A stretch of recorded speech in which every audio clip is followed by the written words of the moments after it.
Como é que a gente constrói coisas complexas? Eu fico pensando, sabe, um motor de carro, ou um prédio, ou até o celular que está no nosso bolso. Uhum. Como que uma ideia que nasce na cabeça de uma pessoa vira um objeto físico fabricado por outra, talvez do outro lado do mundo, com uma precisão assim milimétrica? Olha, a resposta para isso está numa linguagem que é universal, mas que não usa palavras. Ela usa linhas, números e símbolos. E é exatamente sobre isso a nossa análise de hoje, né? Exatamente. Hoje a gente vai mergulhar nos fundamentos do desenho técnico.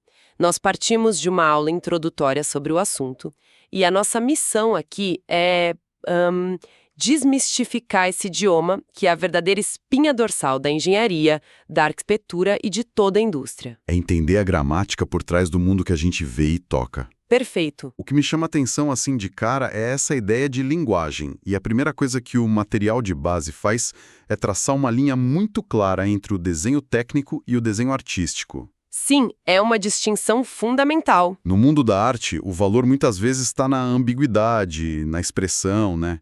Na falta de um padrão. Aqui, o valor está no exato oposto, na previsibilidade total. Por que essa rigidez toda? Essa é a questão central. O desenho técnico ele nasceu de uma necessidade muito prática e quase brutal da Revolução Industrial, que era a repetibilidade. A capacidade de fazer a mesma coisa várias vezes de forma idêntica. Exato.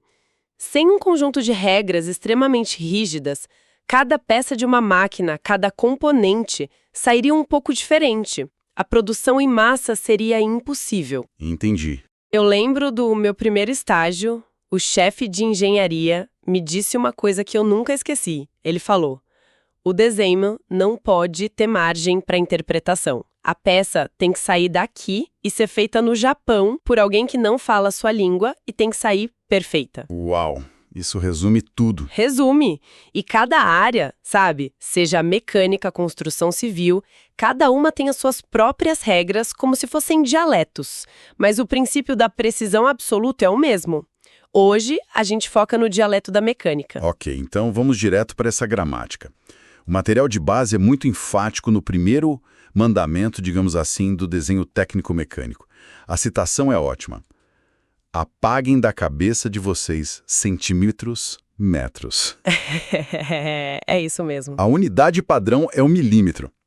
Uma sala de 4 por 6 metros vira 4.000 vezes 6.000 milímetros. Isso parece um pouco contraintuitivo no começo, não? Parece, mas faz todo sentido. Na mecânica, as tolerâncias são mínimas. A diferença de meio milímetro pode ser a diferença entre uma peça que encaixa perfeitamente e uma que inutiliza uma máquina inteira. Certo. Usar um milímetro como padrão elimina a necessidade de usar vírgulas constantemente, tipo 2,5 centímetros. Você simplesmente escreve 25 milímetros. Menos vírgulas, menos chances de erro de leitura e de fabricação. Faz sentido, mas o material também fala de uma exceção que parece bem comum no nosso dia a dia, a polegada. Ah, sim, a polegada. Eu entendi a conversão direta de 1 polegada para 25,4 milímetros. Mas e quando a gente vê medidas como cano de 34 de polegada ou ferro de meia polegada? Como isso funciona na prática? Parece bem mais complicado. É uma ótima pergunta porque nos leva a um ponto crucial da indústria. A polegada aparece de duas formas. A primeira é a decimal, como 0,75 polegadas, que é fácil de converter. Ok. A segunda é essa que você mencionou, a ordinária ou fracionária, como 3/4. O cálculo é até simples.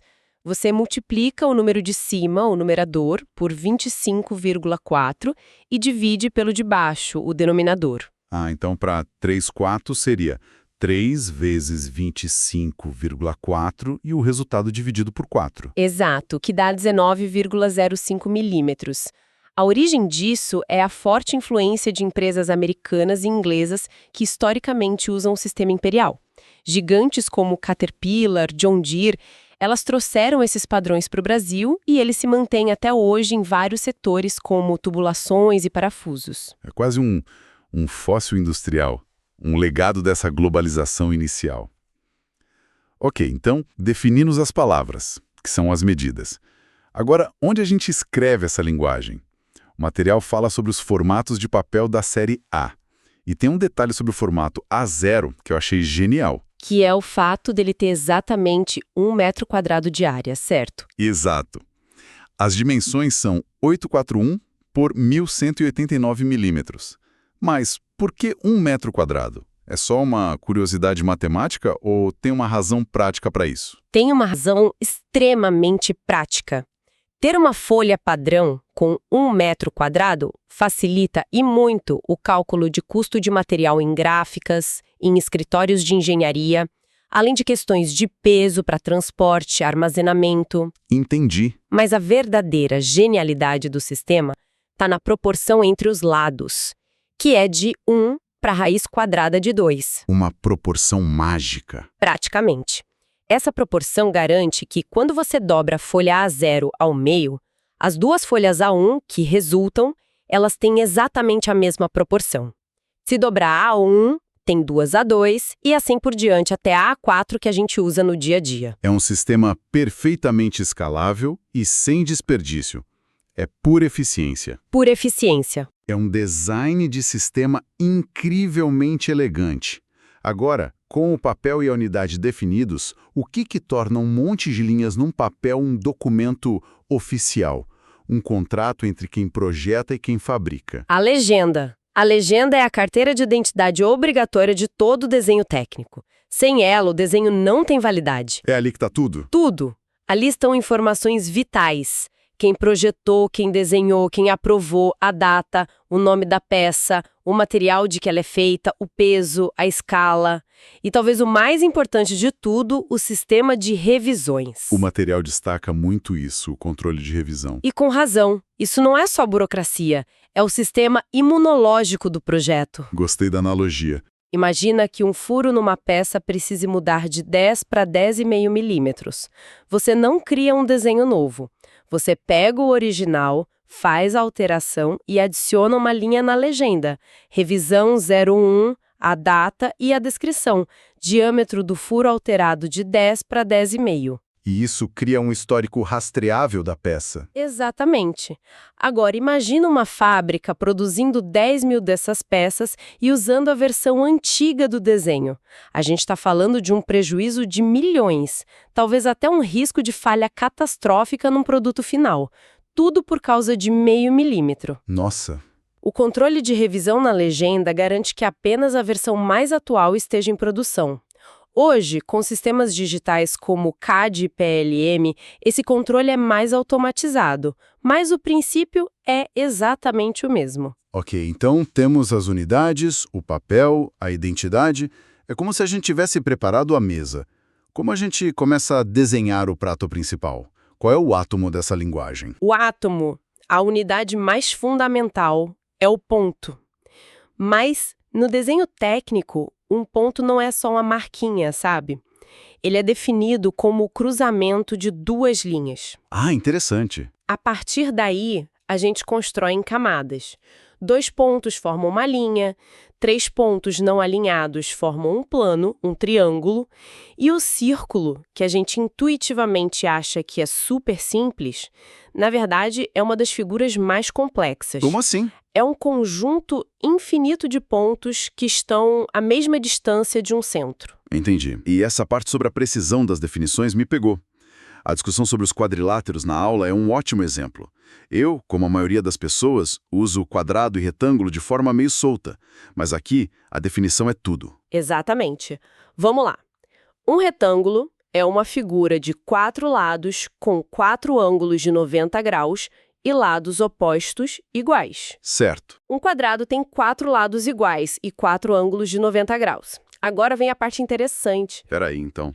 Pela definição, todo quadrado é também um retângulo, porque ele cumpre todos os requisitos. Exato. Eu nunca tinha parado para pensar nisso de forma tão lógica. Isso quebra um pouco a minha intuição. Quebra mesmo. Mas é exatamente esse tipo de rigor lógico que sustenta a engenharia. Todo quadrado é um retângulo, mas o contrário não é verdadeiro. E a gente pode ir além. Um losango é uma figura com 4 lados iguais. Então, todo quadrado também é um losango. Também. Essa precisão não é um jogo de palavras. Quando você especifica num desenho que uma abertura deve ser retangular, você está dando uma informação. Se especifica quadrada, está dando uma informação muito mais restritiva e precisa.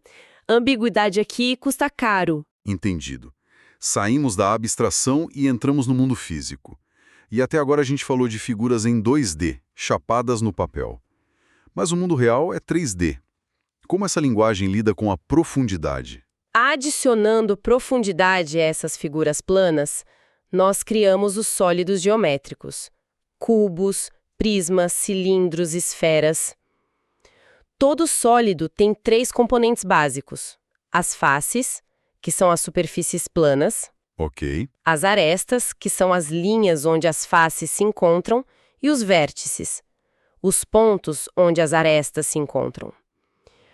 O grande desafio sempre foi como representar fielmente esse objeto 3D numa folha de papel 2D. E a resposta que vem à cabeça é a perspectiva isométrica, né? Aquele desenho que parece 3D. Exato. A perspectiva isométrica é uma ferramenta de visualização fantástica. A grande vantagem dela é que ela não distorce as medidas principais do objeto. O comprimento, a largura, a altura. Isso, tudo no desenho isométrico tem a mesma medida do objeto real, o que dá uma noção de proporção muito clara. É ótima para entender como a peça é, mas ela tem uma limitação crucial. Ela não serve para fabricar. Como assim? Achei que esse era o ponto. A isométrica mostra o que, mas não o como.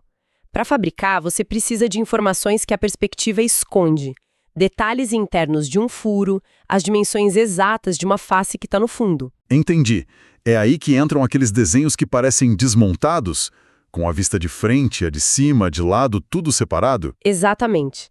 O nome disso é projeção ortográfica ou simplesmente vistas ortográficas. A ideia é projetar o objeto em diferentes planos. Você desenha a vista frontal, que é o que você vê olhando de frente. Certo. Depois, a vista superior, que você vê de cima. E a vista lateral. Juntas, essas 3 vistas fornecem todas as dimensões, todos os detalhes, sem nenhuma ambiguidade. E é com base nisso que a peça é construída. É com base nessas vistas que o operador de uma máquina, o marceneiro ou o pedreiro vão de fato construir a peça. A isométrica ajuda a visualizar.